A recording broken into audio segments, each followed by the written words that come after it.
तो नमस्कार, आप देख रहे हैं ईटीएन न्यूज और मैं हूं आपके साथ आरती तिवारी। तो चलिए करते हैं खबरों की शुरुआत। खबरों में सबसे पहले बात करते हैं तो दमोह से चुनाव व्यवस्था से जुड़ी एक महत्वपूर्ण जानकारी सामने आई है, जहां मतदान केंद्र क्रमांक 66 पिपरिया दिगंबर में ASDR एवं नो मैपिंग सूची का वाचन किया गया। मतदाता सूची के शुद्धिकरण अभियान के तहत केंद्र पर विशेष बैठक आयोजित की गई। सुपरवाइजर ब्रजेश पटेल ने ASDR और नो मैपिंग के रूप में चिन्हित मतदाताओं के बारे में विस्तार से जानकारी दी।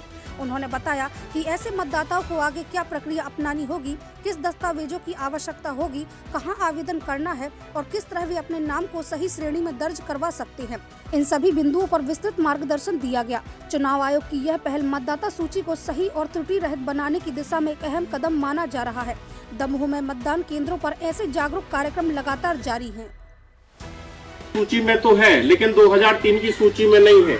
किंतु यदि उनके माता पिता और दादा दादी का नाम 2003 की सूची में था, भले इस गांव में हो या कहीं और रहते हो, वो भारत देश के अंदर कहीं भी थे, तो उनको उनसे लिंक कर दिया गया है।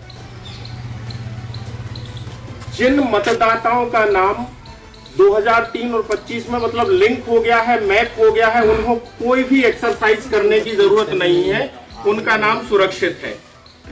अब बात करते हैं हम उनकी जो मतदाता लिंक नहीं हो पाए हैं। जो मतदाता लिंक नहीं हो पाए हैं उनके लिए 5 कैटेगरी बनाई गई है। इन 5 श्रेणियों की हम एक एक करके बात करेंगे। 6वीं श्रेणी में है जो है रिफ्यूज टू साइन, तो वो कैटेगरी हमारे यहाँ लागू नहीं होती है, ऐसा कोई हमारे यहाँ कोई फॉर्म नहीं आया है। तो हम 5 श्रेणियों की बात करेंगे। इन 5 श्रेणियों में 4 श्रेणियों को बोला जाता है ASDR और 1 श्रेणी है नो मैप मतदाता। तो इन 5 कैटेगरी में है जो मैं पहले आप सभी को हर कैटेगरी के बारे में बताऊंगा और उसके बाद में उस कैटेगरी में जो मतदाता चिन्हित हुए हैं उनकी सूची पढ़ूंगा और उसके बाद हमें क्या करना है उसके बारे में भी समझाऊंगा। सर्वप्रथम हम ASDR से A को लेते हैं। A का मतलब है एब्सेंट। ऐसे मतदाता जो 2025 की मतदाता सूची में हैं, किंतु बहुत लंबे समय से हमारे गांव में नहीं है और ना तो कोई भी गांव का या उनका परिजन उनकी जानकारी दे पा रहा है, तो ऐसे मतदाताओं को हमने अनुपस्थित में चिन्हित किया है, एब्सेंट में। दूसरा है S मतलब शिफ्टेड, जिसका अर्थ है पलायन करना या किसी दूसरी जगह स्थायी रूप से शिफ्ट हो जाना।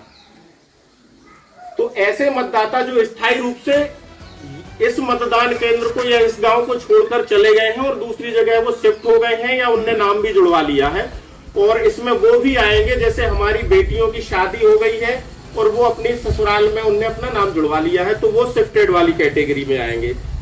तीसरा है D का मतलब है डेथ। ऐसे मतदाता जो वर्तमान की सूची में जिनके नाम तो है लेकिन उनकी मृत्यु हो गई है, तो उनको भी हमने चिन्हित किया है।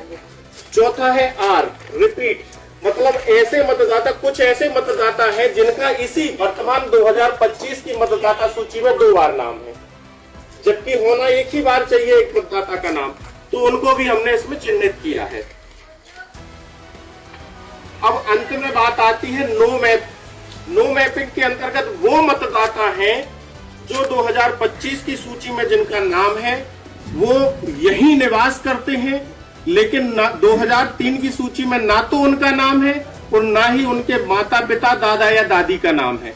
तो ऐसे मतदाताओं को हमने नो मैप की सूची में चिन्हित किया है और उनके लिए क्या करना है हम आगे आपको बताएंगे।